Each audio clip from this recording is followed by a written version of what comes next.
बहुत लोगों को एक समस्या जो है से जूझना पड़ता है, उनको समझ में नहीं आता क्या करना चाहिए, और वो है अपने मूल दस्तावेज का सुधार।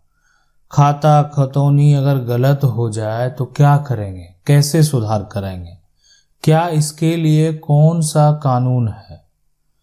आपका जो एक तरह से विक्रय विलय है उसमें आपको सुधार करवाना है, या जमीन प्रॉपर्टी के दस्तावेज में नाम गलत हो गया है उसमें आप परेशान हैं, या जमीन रजिस्ट्री जो है, जो आप खरीदते हैं, कोई भी जमीन मान लेते हैं आप खरीदे, ठीक है, लेकिन रजिस्ट्री पर क्या हो गया कि खाता संख्या गलत हो गया, रजिस्ट्री पर क्या हो गया, प्लॉट का नंबर यानी खेसरा संख्या गलत हो गया, रजिस्ट्री पे हो सकता है नाम गलत हो गया, रजिस्ट्री पर जो उसका चौहद्दी है वो गलत हो गया।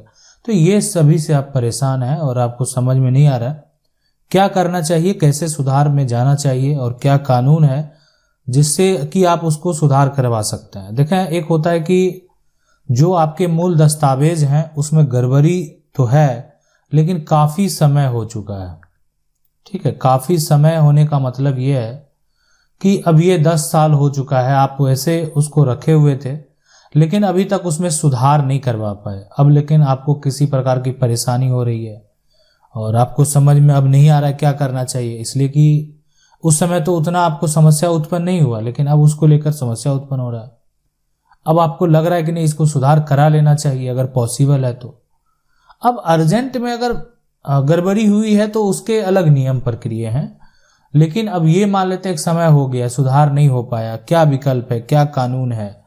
तो पंजीकृत दस्तावेज का जो सुधार है, ठीक है, यानी रेक्टिफिकेशन ऑफ रजिस्टर्ड डॉक्यूमेंट। अब इसमें क्या होता है कि इसमें आप कोई भी कागजात, जो कोई आपके पास डॉक्यूमेंट है जो रजिस्टर्ड है उसका आप सुधार करवा सकते हैं, और ये सुधार करवाने के लिए आपको जो है 2 गवाह चाहिए, ठीक है, 2 गवाह जो है चाहिए। ये आप कहेंगे ये तो आपको आसानी से मिल जाएगा गवाह, लेकिन इसका सुधार कैसे होगा।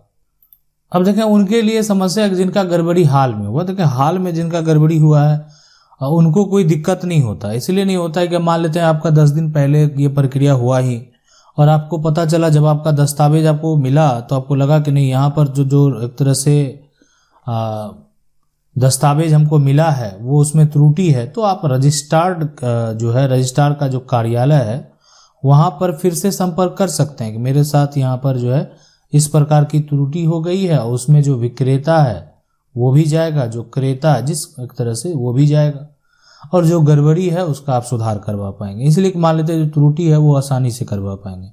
लेकिन अब समय बीत गया और आपको यहाँ पर जो है समस्या उत्पन्न हो गया कि जो आपके दस्तावेज तैयार किए गए उसमें प्लॉट का नंबर ही गलत है, उसमें खाता संख्या ही गलत है, उसमें जमीन का जो खेसरा है वही गलत है। तो इसको आज आपको सुधार कराना है। देखें, इसके लिए सबसे पहले अब आपको क्या करना है, आपको सिविल कोर्ट जाना है, ठीक है। जो भी आपके नज़दीक सिविल कोर्ट है आप वहाँ पर जाएंगे, जो सिविल लॉयर हैं उनसे संपर्क करेंगे, और उसके बाद जो है यानी सब जज का जो न्यायालय है ना, सब जज के न्यायालय में जो है आपको आपका केस जो है वो फाइल होगा, वो स्पेसिफिक रिलीफ एक्ट के तहत जो है, एक्ट का जो यहाँ पर सेक्शन 26 के तहत जो है, और उसी में है पंजीकृत दस्तावेज का सुधार, यानी जो रेक्टिफिकेशन है ऑफ रजिस्टर्ड डॉक्यूमेंट, और उसका केस करना। आपको बात को समझ गए होंगे क्या करना है। दस्तावेज में गड़बड़ी है, सुधार चाहते हैं, आपको सिविल कोर्ट जाना है, सब जज के का जो न्यायालय है वहां पर आप किसी वकील से संपर्क करेंगे, वैसे आपको सारा प्रक्रिया बता देंगे, लेकिन मैं आपको बता दूं कि आखिर आपका प्रक्रिया होगा कैसे। तो स्पेसिफिक रिलीफ एक्ट का जो सेक्शन 26 है उसमें अगर बात करें तो वहां पर जो रेक्टिफिकेशन ऑफ रजिस्टर्ड डॉक्यूमेंट यानी जो पंजीकृत दस्तावेज हैं उसमें अगर सुधार की जरूरत है तो उसके सुधार के लिए केस फाइल करेंगे। अब जब उसके लिए आप केस फाइल करेंगे तो यहाँ पर जो है नोटिस भेजा जाएगा। किसको नोटिस भेजा जाएगा?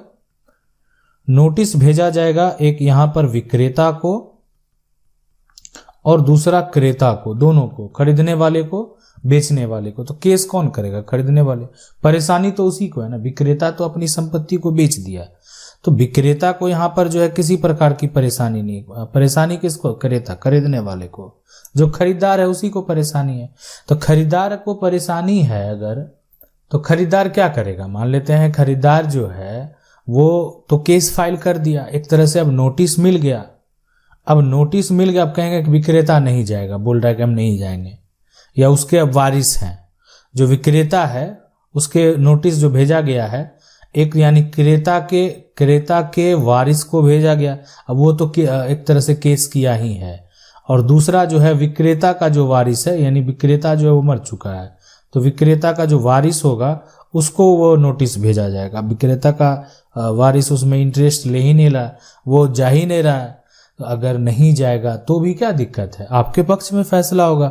आप केस किए, जिसके ऊपर आरोप लगा वो नहीं आ रहा है, तो इसका मतलब है वो दोषी है, तो एक पक्षीय फैसला आपके पक्ष में होगा और आप सुधार करवा पाएंगे। अब वो जाता है, अब आपके पक्ष में बोलता है या आपके विपक्ष में बोलता है? अगर आपके पक्ष में बोलता है तो वो कहानी वहीं खत्म हो जाएगी, आपका केस जो है वो जल्द से जल्द समाप्त हो जाएगा। लेकिन अगर आपके विपक्ष में वो लड़ाई लड़ने को तैयार है, आपको गलत साबित करने को तैयार है, तो यहाँ पर उस केस में थोड़ा सा जो है आप भी अपना दावा पेश करेंगे, आपके वकील जो है उस बात का दावा पेश करेंगे। तो ऐसा जो है हो भी सकता है, नहीं भी हो सकता है। अब जिसके मन में लालच है, मान लेते हैं विक्रेता जो है, अब उसके जो वंशज है उनके मन में लालच है कि अगर हम कोर्ट जा ही रहे हैं तो क्यों ना हम उसके दस्तावेज को फर्जी करार देने का प्रयास करें। उसके लिए अब वो लड़ाई लड़ रहा है कि उस जमीन को जो है, जो हमारे पूर्वज ने बेचा, जो हमारे पिता ने बेचा, जो हमारे दादा ने बेचा, उसको हम हासिल कर लें। तो ऐसा मन में लालच आ सकता है, कोई बड़ी बात नहीं है। तो इसलिए यहाँ पर जो समझना है, जो जानना है वो ये है कि इस तरह का जो प्रक्रिया है, इस प्रक्रिया में आपको करना क्या है। तो देखिए, इस तरह के प्रक्रिया में आपको जो करना है वो ये है कि अगर आप सुधार करवाना चाहते हैं, आपको लगता है कि नहीं सुधार की जरूरत है, तो सबसे पहले तो आपको विलंब नहीं करना चाहिए। अब बहुत ज़्यादा अगर विलंब हो चुका है तो विलंब नहीं करना चाहिए, ठीक है। और अगर आपका इस तरह का प्रक्रिया में जो विक्रेता है वो आपका विरोध कर रहा है, ठीक है, तो उसमें अब क्या होता है कि देखें, जब डॉक्यूमेंट सेल डीड तैयार किया जाता है, जो डीड है वो तैयार किया जाता है, अगर मान लेते हैं ये सेल डीड है और ये सेल डीड जो तैयार किया गया है, तो उसमें जो एक तरह से गवाह है, जो सिग्नेचर है, ठीक है, वो सारे दिए जाते हैं कि आखिर ये गवाह दिए हैं, इनको भी बुलाया जाए। ये कोई गवाह बना आपके डेट में तो उसको भी, उसके भी पूर्वज हैं। अब सब अगर झूठा निकलेगा तो वो भी, तब तो बाद की बात है, फिर उसका बाद भी उसको वेरीफाई किया जाएगा, उस व्यक्ति का सिग्नेचर वेरीफाई किया जाएगा। अगर वो और भविष्य में कोई संपत्ति खरीदा होगा या बेचा होगा तो वहां पर भी सिग्नेचर किया होगा, उस दस्तावेज से भी मिलान कराया जाएगा। तो इतना आसान नहीं होता है कि कोई भी आपकी संपत्ति को इस आधार पे जो है हड़प ले, ऐसे संभव नहीं है। लेकिन आप इस माध्यम से जो है आप आसानी से सुधार करवा सकते हैं। अगर विक्रेता के वंशज आपके सपोर्ट में है, उसको इस बात से कोई आपत्ति नहीं है, तब आपका सुधार आसानी से हो जाएगा। आशा करते हैं वीडियो अच्छा लगा होगा। वीडियो को लाइक जरूर कर दें। चैनल को पहली बार देख रहे हैं, सब्सक्राइब करके जो बेल आइकन है उसको जरूर दबा लें। मिलते हैं अगली वीडियो में, तब तक के लिए जय हिंद।